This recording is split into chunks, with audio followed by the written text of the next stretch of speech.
Yeah, I'm sorry. I'm sorry. If you're not a Seinfeld fan, you would not have gotten my reference yesterday to David Puddy, who was the boyfriend of Elaine, one of the main characters. Yeah, so what? Yeah, whatever. Funny guy. That attitude of, well, you're going to hell. Sorry. Sorry about your luck.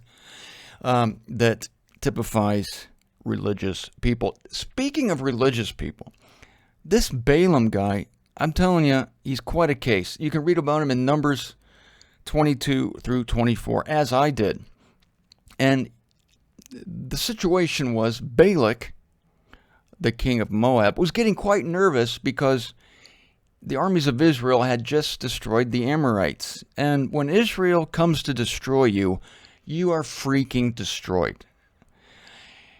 I'm not going to go into details, but Balak was shaking in his booties, and he hired Balaam, who was not an Israelite, but he was known to be a prophet for hire. And he offered him money to curse Israel. He says, I get this guy to curse Israel, I'm golden. This guy seems to have a knack for cursing people. But of course, if you read the story, Balaam talks to the Lord, and the Lord said, go, but you can only speak what I tell you to speak. So he goes, and he ends up blessing Israel. This really ticks off Balak. Now, because he says, I called you to curse Israel, and you're blessing her, you're killing me. How much money do I have to give you to do it my way? Frank Sinatra. I want to do it my way. Balaam wouldn't do it. One time, though, he goes several times to Balak. He's really playing this out. I think this is one of the things God has against him. The reason I'm bringing up this guy is because he looms large in the warning to, which church is it? The warning to Pergamos. Let's just read the warning to Pergamos. Then we'll pick up with Balaam in one of his many epic treks to see the king of Moab, namely Balak. And to the messenger of the ecclesia in Pergamos write. Now this he is saying, who has the sharp two-edged saber. Ooh, if you're coming among us with a sharp two-edged saber, I'm going to pay attention to what you have. This is again the threats. Jesus is walking among the 7 lampstands with a two-edged saber. If one edge doesn't get you, the other edge will. I'm aware where you are dwelling, where Satan's throne is. This is so great. Talked about this before. Great/awful. That Satan is dwelling. His throne is in this synagogue. Synagogue's supposed to be God's house. That's where Satan dwells. That's his throne. Same today in the Christian churches. Satan lives there. He's enthroned there. He's the king of it. He's the author and perfecter of the lies and deceptions of religion. You are holding my name and do not disown my faith in the days in which Antipas, my faithful witness, was killed among you. I meant to look up who this guy is. I don't know who they're talking about here, to be honest with you. I'll look him up and bring you up to speed on this guy tomorrow. Remind me to bring up Antipas. I don't know this guy. Where Satan is dwelling. Again, the reference to Satan. But I have a few things against you, just a few. And I'm holding the two-edged saber. But I got a few things against you. That you have there in your synagogue those holding the teachings of Balaam. Why is that bad?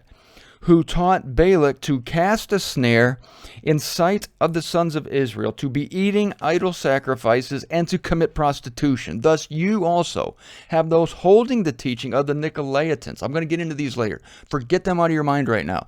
Martin, we got to know about the Nicolaitans. They're such a mysterious people. Yes, they are. It's coming later, though. It's all I can do to give you Balaam right now, okay? Cut me some slack here. I'm only one guy. Repent then, otherwise I am coming to you swiftly and shall be battling with them with the saber of my mouth. He's not holding this saber in vain. So Balak's on his way to Balaam at this one certain occasion, and his donkey, God's trying to stop him at this time because God doesn't want him to go on this particular trip. So an angel of the Lord, a messenger, this is a celestial being this time, appears, but the donkey can see it. Balaam can't. It's fascinating, entertaining story. Numbers 22:24. His donkey can see the celestial being, and the donkey pulls aside, goes into the field. Balaam gets ticked off, starts beating the donkey, gets back on the trail. The celestial being moves maneuvers around, goes into another area. The donkey backs Balaam up against the wall. Balaam's really ticked off now, starts beating the donkey with a stick. At this point, the donkey turns to him and starts talking to him. Says, have I ever done anything like this before? And the funny thing is, Balaam answers the donkey. Well, no, I can't say that you have. Then why are you beating me? Is there any rational reason why you should be doing this? And Balaam says, no, I guess not. It's so funny. It's like it's a normal course of the day that Balaam's ass would talk. You know, it was a miracle back in the Bible days for an ass to speak. Today, it's a miracle if an ass shuts up. But that notwithstanding, Balaam, God says, go ahead, but you're not going to curse. You're going to bless. But this is what he did. Balaam eventually said, I'll tell you what, I can't bring myself to curse this people, but here's how you overtake them. Here's what you do. You entice them to prostitution. You entice them to eat idol sacrifices. Cast a snare. In other words, set traps for them.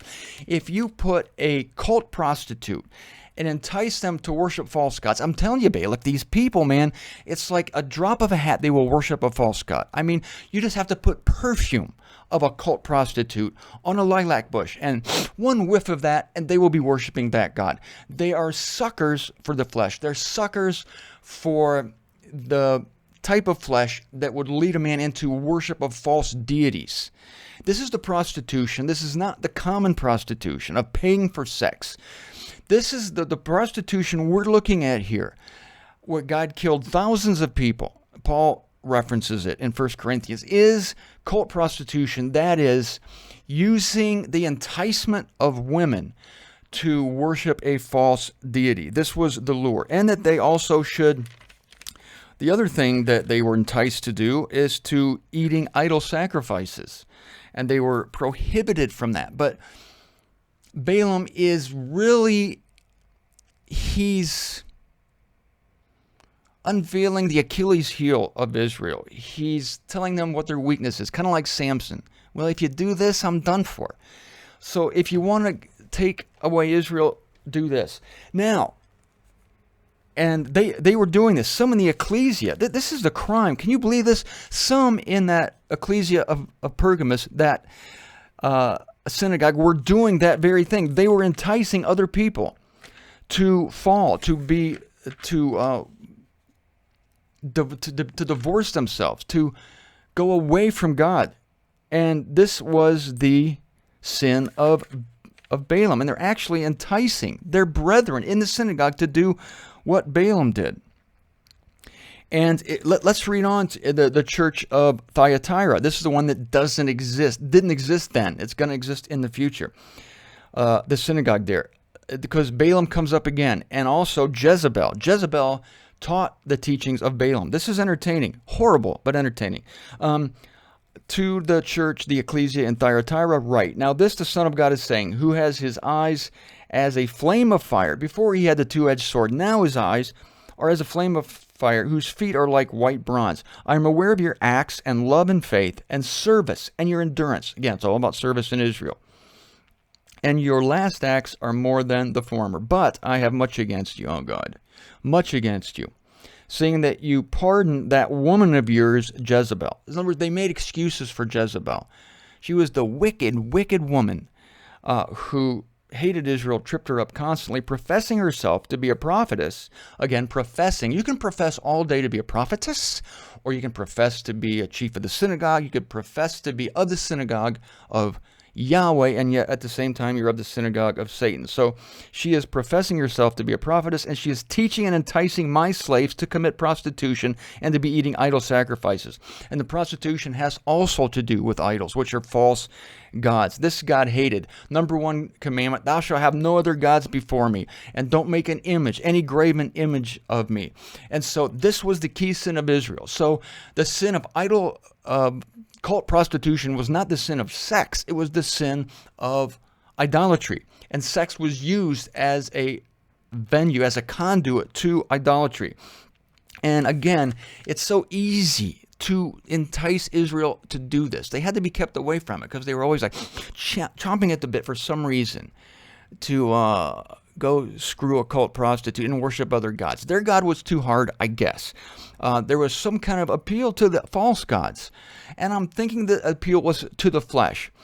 Because one of the other sins of Balaam was the sin of being a prophet for hire. And this was the problem that Jude and Peter have with him, because Peter mentions them. Let me go down. I have a website here.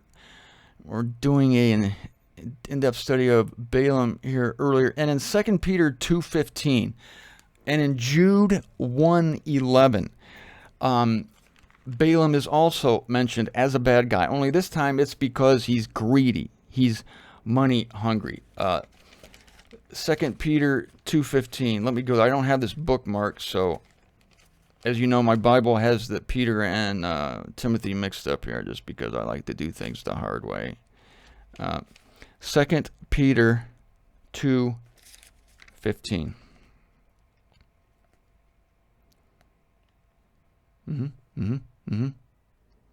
Oh, for thus will be richly supplied to you out of the path of Balaam of Peor, who loves the wages of injustice, yet was exposed for his own outlawry. Outlawry, that's the word here in the Concordant version. He loves the wages of injustice. In other words, he was a prophet for hire. Now, I'll give him this. He did not take money from Balak, but he set himself up as a prophet for hire. He would have taken it, but God prohibited him from doing it in this particular case. And then in Jude, the guy of the circumcision guy who writes right before Revelation, he says this, Jude 1:11. You don't really need to say 1:11 because there's only one chapter in Jude.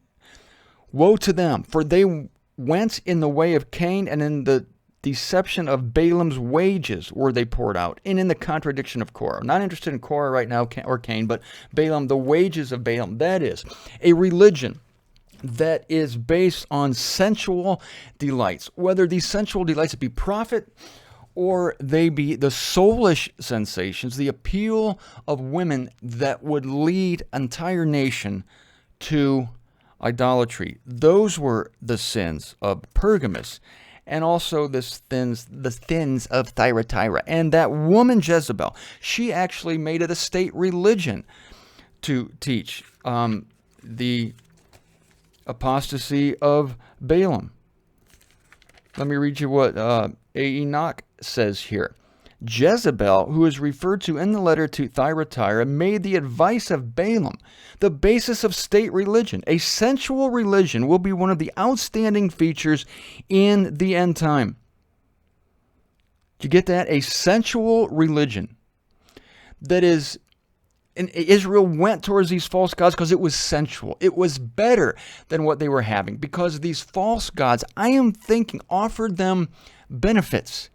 Like Joel Osteen, every day can be a Friday if you follow Joel Osteen's teaching. And you can have that big house and nice car. And people like Joel Osteen are prophets for hire, just like Balaam. Clyde Pilkington had a great little goodie in his daily goodies earlier this week, or it was last week, called "Like People Like Priests." People hire their priests to give them what they want. And this was what was happening in the synagogues here of Pergamos and Thyatira.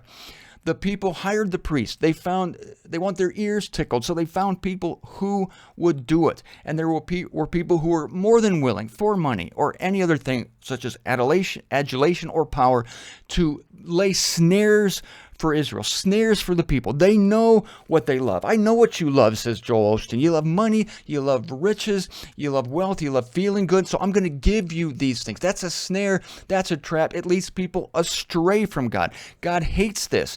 And everything in the book of Revelation is staying true in the face of danger, in the face of pain, in the face of earthly threat, in the face of not having money. You don't take the mark of the beast, you don't eat, all these things. And whoever loves his soul in that day is going to lose it. And whoever loses it for the sake of Christ will gain it in the millennium. We don't have this problem. We're sealed in Christ. Whether we're drowsing or awake, we'll be snatched away together with him.